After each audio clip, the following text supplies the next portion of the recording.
she was given the opportunity to work with CIWA to implement a zero waste program at the Pittsburgh Unified School District focusing on middle and high school levels. She presents Putting the Zero Waste into Concierge Services. Good afternoon, everybody. How's everyone doing? All right. So, as Rebecca said, my name is Sara Fuentes, and I am with Commercial Industrial Waste Applications Incorporated. So today I'm going to share with you a little bit about my journey working with the Unified School Districts and a few high-tech companies. And hopefully we can get the slides going. Whoever's in charge of the slides, if we can get their support, that'd be great. So CIWA, and I just want to say thank you first and foremost for having me today. CIWA, we provide technical assistance for commercial and industrial businesses to get to zero waste. So a lot of times we get put in this box that we are a waste broker or we are a hauler, and we like to believe that we can partner with all of the above and some of the great businesses that are in this room. I've seen some of our partners in here from Green Waste Recovery to Republic Services and Recology, so it's nice to see all you fine folks today. And so with that being said, hopefully we can get these screens up. It's okay. So when an organization or a business hires CIWA, one of our focuses is first and foremost to help get that business in compliance. So we heard today a lot about the new regulations in the state of California, and that's our focus and our goal is to help get this business in compliance. A lot of times, organizations, whether it's a public entity or a business, they don't have the manpower to develop a whole department for a zero waste program, nor do they know where to start. So the other thing that we want to be able to provide is a solution and a management system using technology. How many in the room have heard about sensor technology? Okay, great. So, and I don't have the clicker, so we can find that, that'd be great. Okay, right in front of me. Okay, so as I said about helping the businesses get compliant, the other thing is using sensor technology. We want to be able to have a cumulative data, because data is very, very important to changing behavior and observing behavior. In my previous life, I was a teacher, and so I worked with special needs children. So all of us have either had children or was once a child. And what I found is that adults are no different than special needs children. We tend to have tantrums. We tend to be stubborn, and we tend to be kind of, fixed in our ways, right?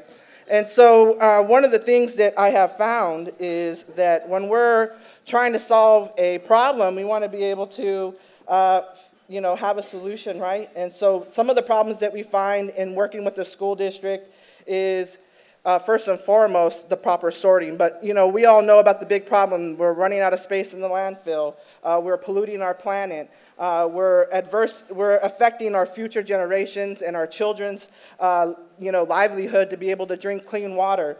And so the local problems within a school district, first and foremost, is helping them sort correctly. And this goes in high tech, low tech. This goes in property management. This goes in any type of business. This is when the generation and the separation begins, is when the user is done using whatever it is that they're using and ready to discard it. And then we get this, waste station, and they're stuck, and they're like, what do we do? Where does it go? So one of the things that we want to deploy is proper signage and having congruent signage, not only in county to county, but nationwide. This has to be a part of our conversation today, and how we can bring congruency, not only to schools, but to the businesses, to county by county, city by city, and state by state. The other thing, too, that we want to be able to talk about today in terms of the sensor technology is how we're able to monetize manpower. So one of the things that we all know in this industry, that there has been an increase in costs for processing. And all of you guys are like shaking your head, yes, we know, Sarah. Well, the increase of cost for processing compost, the increase for cost for processing mixed recycling.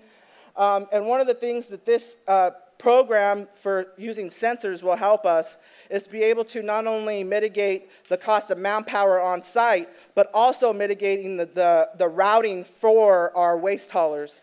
Just because if we can omit a truck off the road, we're doing our part, right? And so one of the things that we want to be able to share with you too is real-time analytics. So we have tested several different types of sensors. Some of the municipalities in the room have been probably approached by some of these companies. And we, and myself, have gone out and tried to break them, have tried to set the bin on fire, have tried to overload the bin to see really all the things that they say that it can do, can it really do it?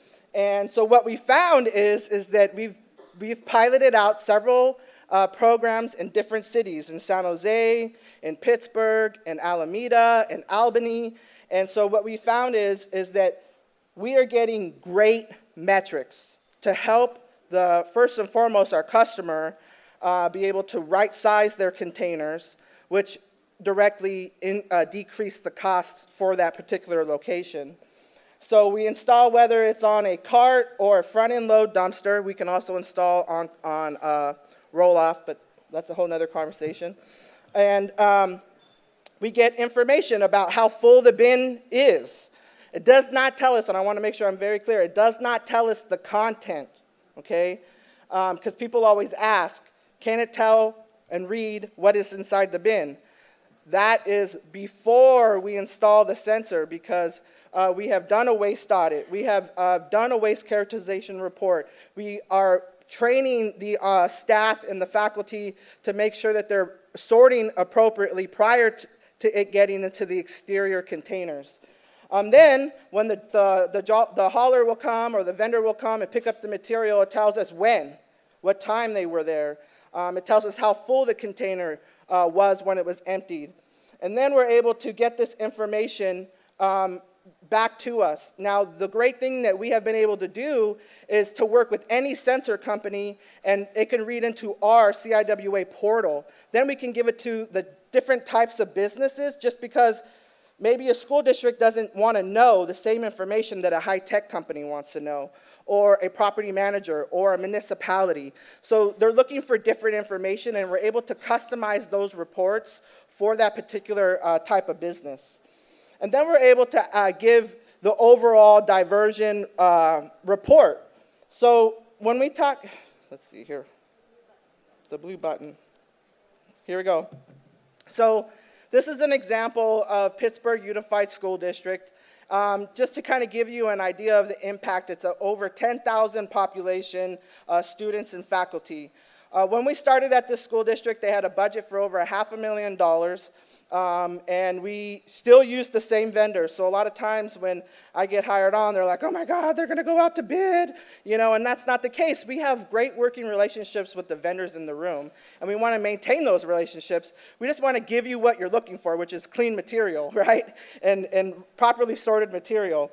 So what we found is that the elementary schools and the middle schools tend to do a better job than the high schoolers, and some of you guys can probably know why. But over the last 4 years, over the transition from the elementary school kids to the middle school, we saw a jump in the numbers because they are used to the program. They have been recycling for the last 4 years. They have seen us standing there during lunchtime, helping them sort appropriately, and what we call real-time hands-on training. So, we're giving them incentives, which is a sticker. So some of you guys might do anything for a sticker, some of these, or a pen, and they're no different, right?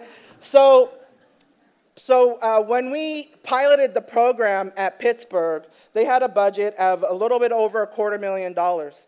And so we wanted to see, is what these sensor companies telling us really going to help them save money? And so we said, well, we're going to install during summertime, and we're going to see if it works and if it doesn't work. And what we found is that we were able to decrease the cost by 33%. And that's just through the number of pickups, seeing and also this goes on the other side is that, some of us get those tags from, vendors, oh, the bin's overloaded. Well, now we're really seeing how much it's overloaded with the sensor. It's telling me if we're only supposed to have 16 cubic yards a week, it's telling me we're generating 24. I know I need to increase service at that location, where before we're not having this constant fight, right? And so the last thing that I want to kind of just reiterate is what this system can do and how it is helping the regulations and helping these businesses stay compliant. First and foremost, we're able to help mitigate the overflow, help mitigate overservice. The other thing is giving our customers real-time data analytics. Seeing where they're at is so important to help them get to accomplish those goals. And then seeing how the behavior has improved. Because a lot of times we're getting shamed all the time, but we also want to give them praise when they're doing a good job. And so with that being said, I know my time's up now. The technology, and I'm just going to leave it on this page, there's more Internet of Things that's coming out of the Silicon Valley, and we want to be able to share that with you, and using any technology that's going to expedite us to help us to get to the goals that we have in this state, we want to be able to leverage. So thank you so much for having me, and let me know if you have any questions.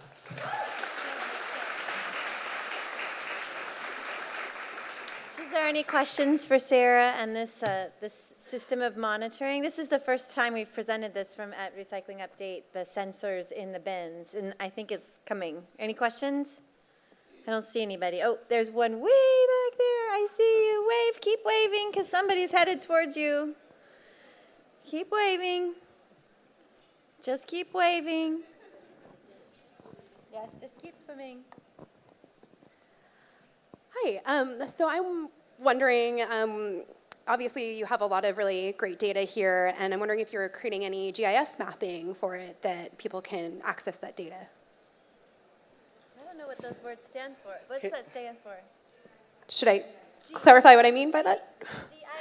So GIS is Geographic Information Systems. It's basically a software that allows you to use that type of data, create custom maps, and then make that data available to people visually. So it's really similar to what I think your software is doing, and I'm wondering if there's a hybrid happening there. There was in a few more slides, we did have some pictures of where the sensors are located.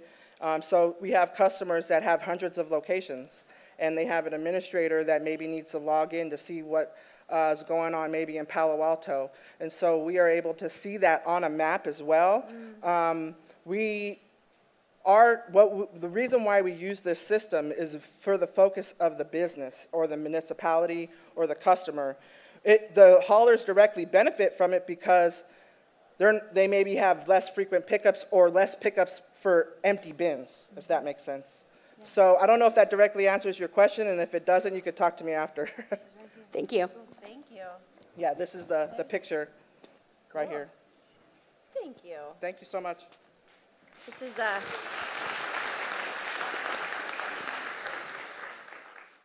is